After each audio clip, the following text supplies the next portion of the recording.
నమస్కారం. రుద్ర న్యూస్కు స్వాగతం. సిద్దిపేట జిల్లా హుస్నాబాద్ మండల పరిధిలోని పలు గ్రామాల తాజా మాజీ సర్పంచ్లను హుస్నాబాద్ పోలీసులు ముందస్తు అరెస్టు చేశారు. రాష్ట్ర వ్యాప్తంగా సర్పంచుల ఫోరం రాష్ట్ర నాయకుల పిలుపు మేరకు అసెంబ్లీ ముట్టడికి వెళుతున్న తాజా మాజీ సర్పంచులను పోలీసులు ముందస్తుగా అరెస్టు చేసి హుస్నాబాద్ పోలీస్ స్టేషన్కు తరలించారు. ఈ సందర్భంగా వారు మాట్లాడుతూ, మా సర్పంచ్లతో ప్రభుత్వాలు గ్రామాలలో ప్రతి పనిని చేయించుకున్నాయని, మా ఇంటిలోని డబ్బును మరియు అప్పులు తీసుకొచ్చి మరీ గ్రామాలలో అభివృద్ధి కార్యక్రమాలు చేపట్టామని, మా బిల్లులు మాకు చెల్లిస్తే మేము అప్పులు కట్టుకోవాలని ఆవేదన వ్యక్తం చేస్తున్నారు.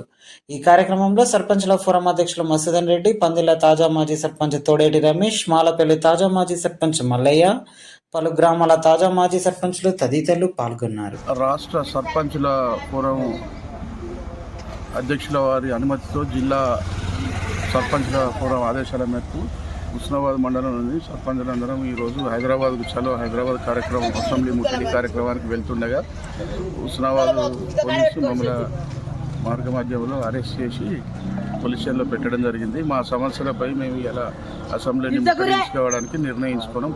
పోయే హుస్నాబాద్ పోలీసులు మమ్మల్ని అటాక్ చేసి పోలీస్ స్టేషన్లో అరెస్ట్ చేసి అధ్యక్షులు వారి పిలుపుతోటి నేడు చలో హైదరాబాద్ ప్రోగ్రాం ద్వారా గత సర్పంచుల పెండింగ్ బిల్లులు అయితే ఏవైతే ఉన్నాయో అవి చెల్లించాలనే కార్యక్రమం ద్వారా హైదరాబాద్కు వెళ్లాల్సి ఉండే. దాన్ని ఉద్దేశించి హుస్నాబాద్ పోలీస్ శాఖ వారు ముందస్తుగా హుస్నాబాద్ మండలంలోని తాజా మాజీ సర్పంచులందరినీ కూడా అదుపులోకి తీసుకోవడం జరిగింది. మరొకసారి కూడా గవర్నమెంట్కు విన్నపాన్ని తెలియజేస్తున్నాము. మా యొక్క పెండింగ్ బిల్లులు ఏవైతే ఉన్నాయో దయచేసి క్లియర్ చేయాల్సిందిగా కోరుకుంటున్నాము. ఎందుకంటే మరో కొద్ది రోజులలో ఎలక్షన్లు నిర్వహించాల్సి ఉంది.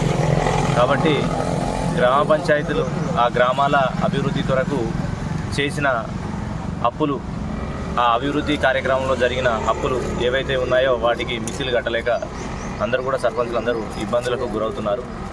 సర్పంచులు కూడా వారు శక్తికి మించి గ్రామాలను అభివృద్ధి చేయాలి, మమ్మల్ని ఎన్నుకున్న వారందరూ కూడా ఏ విధంగా ఇబ్బంది పడకూడదు, వారి ఆశలన్నింటినీ కూడా నీరు కార్చద్దన్న ఉద్దేశంతో రకరకాలుగా అప్పులు తీసుకొచ్చి కొంతమంది 2%, 3% ఆ ప్రకారం తీసుకొచ్చి అప్పులు చేసి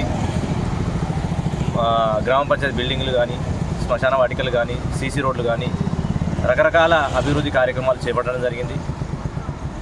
అందులో భాగంగా చాలామంది సర్పంచులు అప్పుల పాలైనారు. కొంతమంది కూడా ఆత్మహత్యకు గురై కుటుంబాలను రోడ్డు మీద పడేసే పరిస్థితి వచ్చింది. కాబట్టి దయచేసి ఈ ప్రభుత్వానికి మరొకసారి విన్నపాన్ని తెలియజేస్తున్నాము. మా యొక్క పెండింగ్ బిల్లులు ఏవైతే ఉన్నాయో త్వరగా క్లియర్ చేస్తారని ఆశిస్తున్నాము. Thank you.